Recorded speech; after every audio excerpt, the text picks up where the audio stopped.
Jean Charles Ahoua anapaswa kuamua kana kwamba kivipi aweze kuamua namna ya kufungua safu ya ulinzi ya Al Masry mpaka kufikia katika lango na kuweza kupata bao. Pia wanaweza wakatumia third man run, ikimaanisha kana kwamba kutakuwa kuna mkimbiaji wa kwanza, wa pili na watatu. Kana kwamba movement itaanza kwa attacking midfielder mwenyewe, kana kwamba anaweza kawa Jean Charles Ahoua.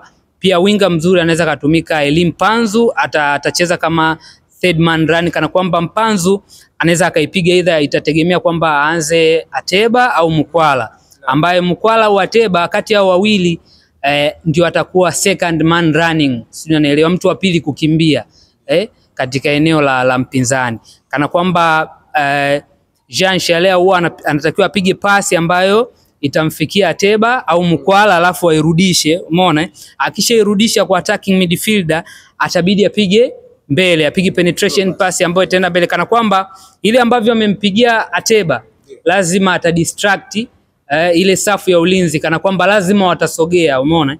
Wakishasogea wataadvance kwake, kana kwamba ile normal position itakuwa imeshaharibika. Usijui unanielewa, kana kwamba kutakuwa kuna mianya ambayo itaachia na spaces zitakuwa ziko wazi, kana kwamba itamwezesha Elie Mpanzu kuweza kupita vizuri, kupenetrate na kupata ile penetration pass ambayo ilipigwa na kuweza kwenda kumalizia mpira vizuri kabisa. Naam, yalisemwa mengi kuhusu mechi iliyopita ya Simba na Al Masry kwamba Elie Mpanzu alikana kuwa na kiwango bora zaidi, akiweza kucheza na yule beki wa pembeni kwa ufasaha vizuri, kumpita, kufanya penetration nyingi, lakini inaonekana kama kunakuwa na low response katika washambuliaji wenzake, nikimaanisha kama mtu kama Ateba. Hasa unavyosema kwamba selection ya kikosi kinachofuata kesho kwamba Ateba anaweza akawepo na Elie Mpanzu, je, tunaweza kuona utofauti gani ambao utatokea kesho na yale aliyotokea kule Al Masry endapo Elie Mpanzu ataendelea kufanya vile anavyofanya na kina Ateba bado ataendelea kuwa wazito, sawa kama Ateba hafiti vizuri kama jinsi alivyocheza Denson Mkwala? Kwa maoni yangu na namna ambavyo ningependekeza Simba aweze kuanza kesho, ninamchagua first priority, namchagua Mukwala dhidi ya Ateba, kwa sababu Mukwala ni mchezaji ambaye ana technical awareness, namna ambavyo anacheza akiwa katika boksi la mpinzani.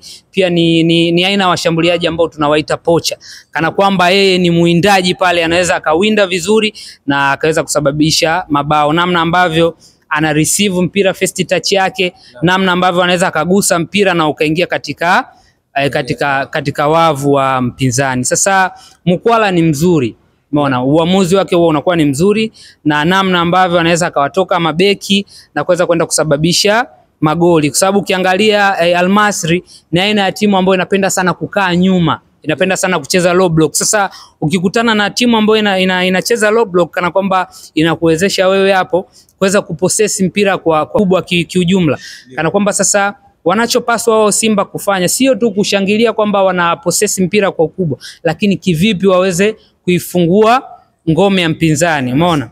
Sasa wale wanacheza parking the bus, umeona? Kana kwamba wanamwachia Simba yeye atawale mpira, lakini watakuwa wanatumia zile counter attack. Sasa ukiangalia mipira mingi ambayo Simba amekuwa akipigiwa kuanzia karne na karne, umeona? Simba tangia anze kucheza, ukiangalia kana kwamba tatizo liko kule nyuma, umeona? Kana kwamba hawawezi kuscore dhidi ya mpinzani ambaye anapaki basi, na pia wakipigiwa counter attack zinawadhuru. Kwa hiyo unaona kwamba kuna kitu kimemiss, kwamba changamoto ya nyuma na ya sasa hivi ni kile kimoja. Nikizungumzia sasa ndo tunakuja hapo, kana kwamba kuna faida ya kuwa na wachezaji wengine ambao umri umeenda, lakini wanaweza wakawa wana ufanisi mzuri, veterans. Sasa kuwa na watoto wengi kwenye kikosi huwa kuna changamoto. Ndio kuja kuzungumzia Arsenal wanaweza wakawa wachukui makombe kutokana na kuwa na watoto, kana kwamba watoto wanakuwa wana nguvu, lakini akili ya kuamua hapa tufanye nini inakuwa changamoto. Kija ukimzungumzia Jean Charles Ahoua, nafikiri Simba haijapata mbadala sahihi wa Clatous Chota Chama.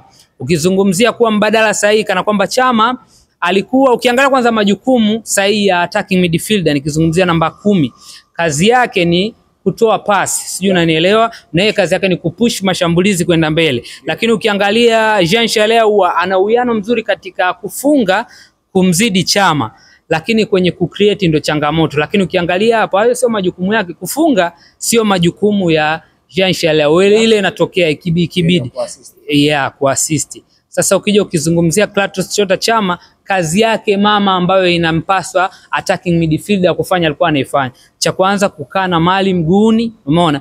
Na holding, alafu kingine pasi zile za mwisho ambazo ana distribution nzuri, either apige kushoto au kulia, ni yeye mwenyewe anazifanya vizuri. Lakini ukiangalia Jean Charles Ahoua anashindwa kufanya hicho. Kwa hiyo unaweza ukaona mlaumu Lionel Ateba kwamba hafanyi vizuri au ascore, lakini shida inaanzia kwa attacking midfielder, kana kwamba hapati pasi nzuri, kana kwamba hata kama atakuwa anapata zile pasi azimkuti akiwa amekaa stable na kuweza kwenda kusababisha mabao. Kwa hiyo changamoto inaweza ikawa hapo hivi. Je, unaongelea kwamba tunaweza tukamtumia maybe mtu kama Deborah Fernandez Mavambo katika mechi, kwa sababu mechi iliyopita hakucheza na tunaona ni mtu ambaye ameelekea kufanya performance nzuri, anaweza ka hold mali, anaweza kapunguza watu, anaweza kufanya pass distribution nzuri kama afanya Fabrice Luamba Ngoma. Je, tunaweza kumtumia Deborah Fernandez Mavambo?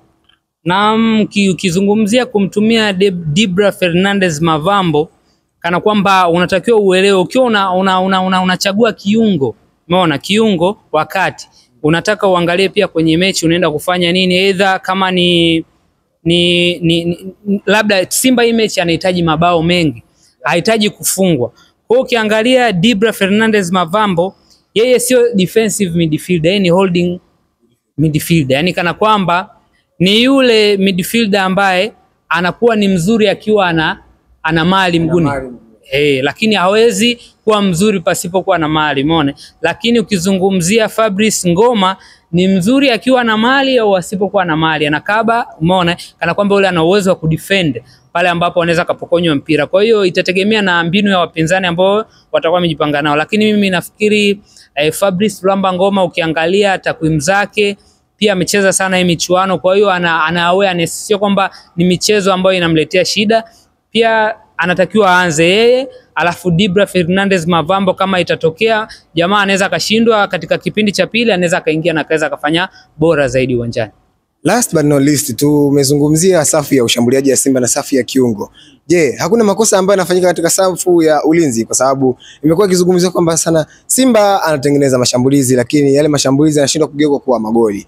Na Simba tumeona mechi ya Al Masry alifungwa kupitia counter attacks, kwamba hakuna kama lack of awareness. Je, ni kutokana kumkosa beki ukuta wa Yeriko, ama ni kuna shida tu ambayo iko katika safu ya ulinzi ya Simba Sports Club?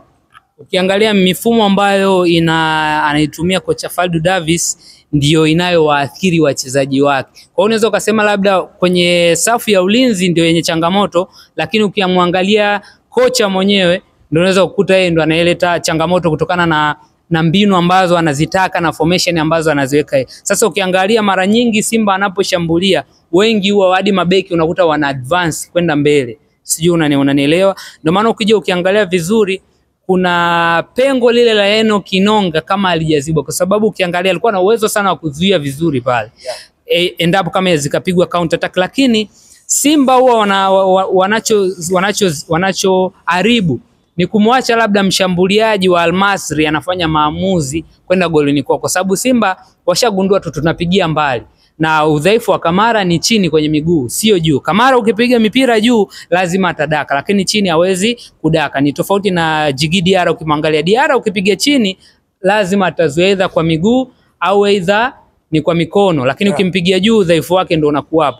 Kutokana na aina ya golikipa ambaye yule Djigui Diarra yeye ni sweeper, kana kwamba ni mzuri sana pia kwa kutumia miguu na pia anaweza akaitumia pia kudefend. Sasa ukizungumzia kwa Musa Kamara, nafikiri hii mechi Musa Kamara anatakiwa awe makini sana, kwa sababu pia wapinzani washasoma udhaifu wake.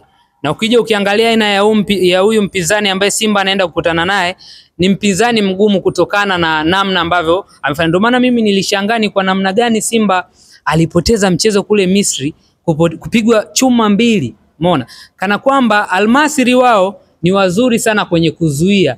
Ukiangalia mechi 17 ambazo wamecheza mpaka sasa, Al Masry kwenye mechi 17 amepoteza mechi 3 pekee. Amesuluhu 6, ameshinda 8. Kwa hiyo ukiangalia ni timu ambayo iko vizuri sana katika safu ya ulinzi. Ndio maana ukiangalia Simba alipata shida sana kumfungua kuweza kuscore mabao. Ukiangalia namna ambavyo ligi ya Misri ilivyokuwa na intensity kubwa, utakuja kugundua ni timu ya aina gani ambayo Simba anakuja kucheza nayo. Kana kwamba ni timu ambayo Kukufunga sio rahisi, lakini kutoa suluhu ni possible kwao, inawezekana kwao. Lakini sasa mimi nikashangaa kivipi Simba anaruhusu kula chuma mbili. Kwa hiyo ukiangalia namna ambavyo mbinu ambazo walizitumia wao, kana kwamba walitumia mbinu ya counter attack, walitumia parking the bus, pia walikuwa wanajaribu kutumia zile long balls, lakini counter attack iliwawezesha wao wakaweza kusukuma bao na wakashinda mechi ile.